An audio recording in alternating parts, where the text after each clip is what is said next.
Muchas gracias, Joan. Bueno, como siempre, conciso, tus 3 preguntas, tus contestaciones muy claras y luego podremos centrar en el debate en algún matiz o en alguna cuestión. Y vamos a pasar a completar esas 6 preguntas que comentábamos. Ahora le vamos a dar paso al doctor José Antonio Marcos, especialista en farmacia hospitalaria, también en oncohematología, que también nos va a contestar esas 3 preguntas que se le han marcado a él y nada, que le damos paso para luego hacer la discusión cuando quieras.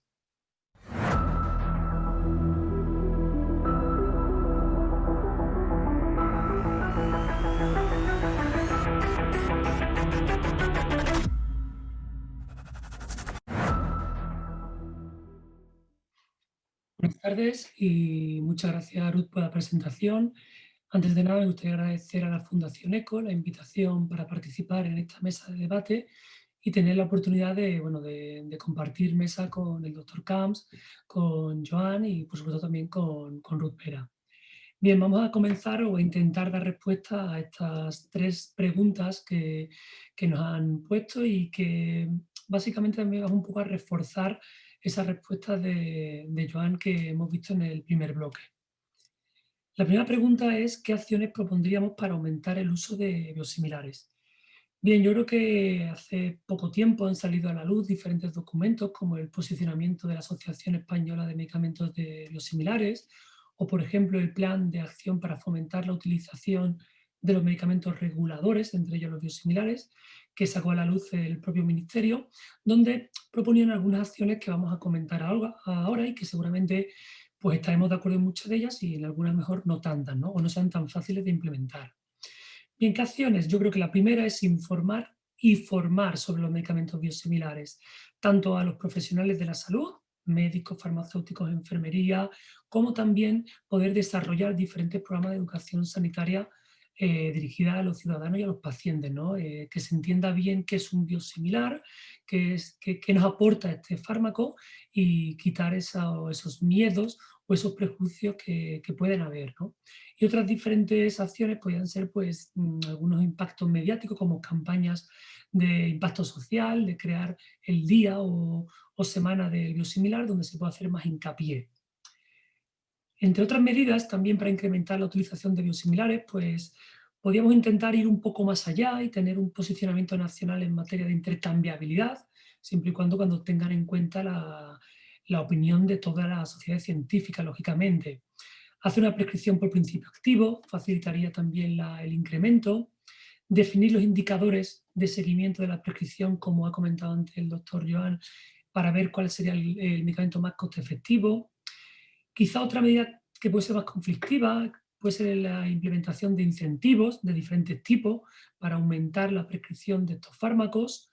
Intentar siempre posicionarnos que a igualdad de precios, pues intentar siempre dispensar aquel biosimilar para fomentar o apoyar a esta industria.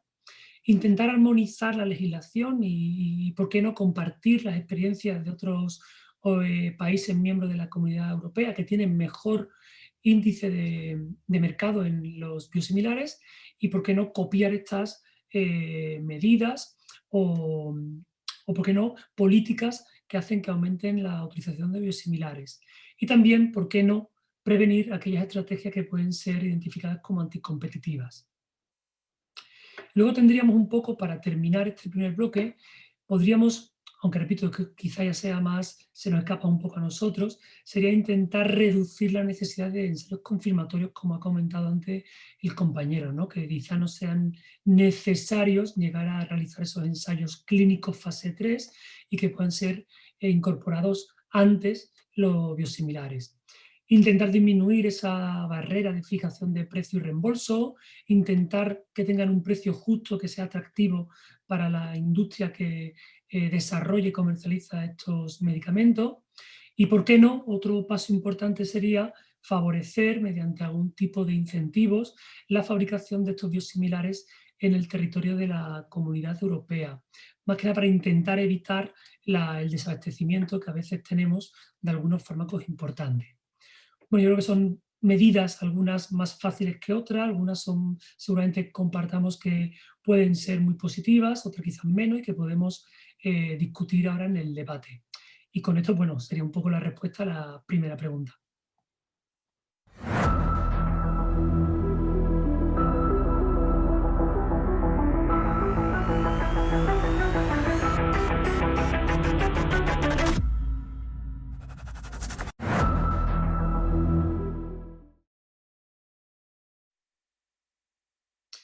Bien, ¿cuál es el grado de evidencia actual que respalda la intercambiabilidad? Bueno, yo creo que lo primero es, como se ha comentado previamente, es entender un poco que es diferente el desarrollo de un biosimilar al de una marca de referencia, ¿no? Las autoridades, que son las que lo regulan, recomiendan una estrategia escalonada, que vamos a ir poco a poco demostrando la similitud de este fármaco. Comenzamos con una primera etapa de estudios in vitro, donde lo que vamos a hacer es una caracterización analítica. Vamos a determinar por estudios físico-químicos que la molécula es muy similar a la molécula de referencia. Luego haríamos estudios in vivo, por ejemplo en animales, para ver esa similitud, por ejemplo en toxicología o en actividad biológica. Le seguiría unos estudios de farmacocinética y farmacodinámica, donde veríamos que la exposición del fármaco biosimilar es equivalente a la exposición del medicamento de referencia y que lógicamente tiene una actividad biológica similar.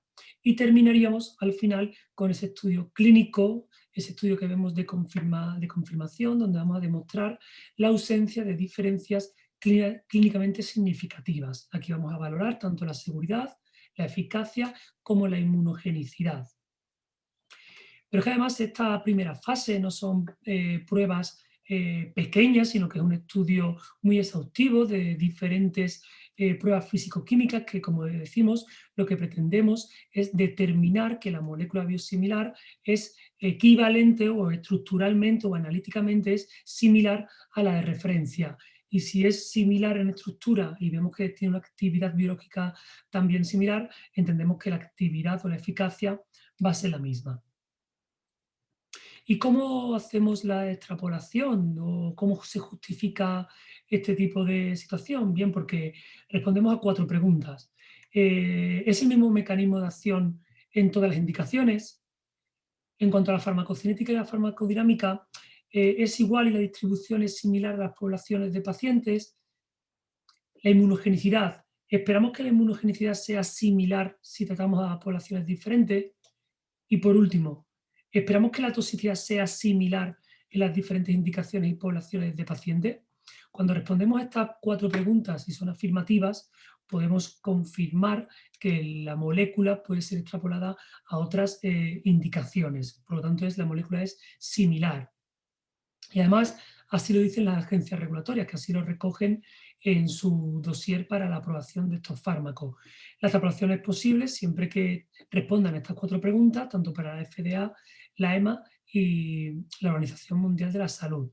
Y además nos dice concretamente la EMA que esta extrapolación debe hacerse por razones éticas, por eficiencia y porque los recursos que vayan destinados a hacer mayores ensayos clínicos pues puedan ser derivados a otros estudios más necesarios, ¿no? Con lo cual yo creo que la extrapolación está totalmente basada en evidencia sin ningún tipo de problema, donde entendemos que la molécula, si es un biosimilar, es equivalente, es similar en eficacia y podríamos utilizar el biosimilar sin ningún tipo de problema con respecto a la marca comercial. Y aquí termina la segunda pregunta.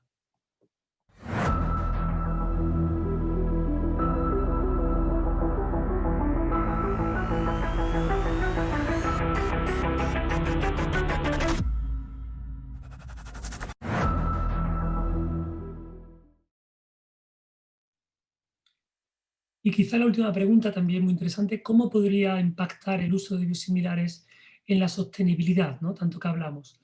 Bueno, yo creo que han salido diferentes artículos, aquí simplemente por hacer referencia hay un pequeño artículo de compañeros de Farmacéutico Hospital donde ya decían que se podía estimar un ahorro utilizando biosimilares utilizados en enfermedades inflamatorias y en oncología, se estimaba un ahorro de 1.965 millones de euros en el periodo comprendido entre 2017 y 2020.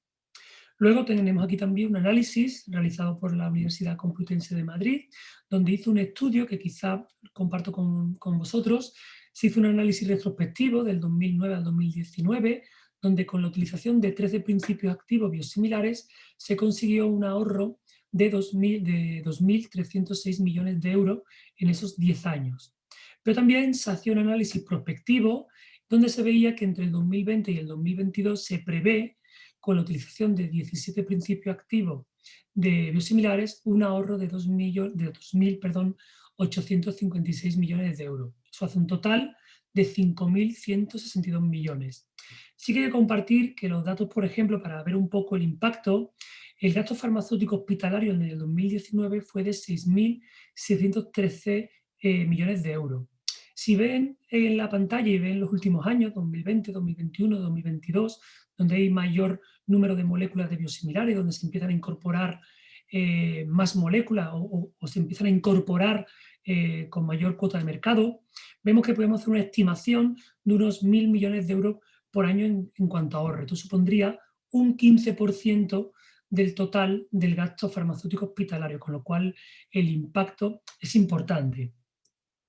Aquí podemos ver un poco todos los fármacos que están incluidos en ese estudio, pero sí que quería hacer referencia a la cuota de mercado que tenemos en España de biosimilares. Si nos fijamos, por ejemplo, en los que están implicados en oncología, como puede ser el trastuzumab o el biosimilar, vemos que es bastante mejorable la cuota de mercado de los biosimilares. De hecho, en este estudio nos dice que el análisis de sensibilidad realizado se estima que si se alcanzan cuotas de mercado de un 80%, podríamos incrementar el ahorro de ese estudio prospectivo en 430 millones. Es decir, que en ese periodo de 2020 a 2022 podríamos estar hablando de una cifra total de 3.200 millones de euros.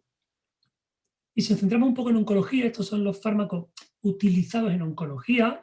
Aquí tenemos trastuzumab, bevacizumab o ranibizumab,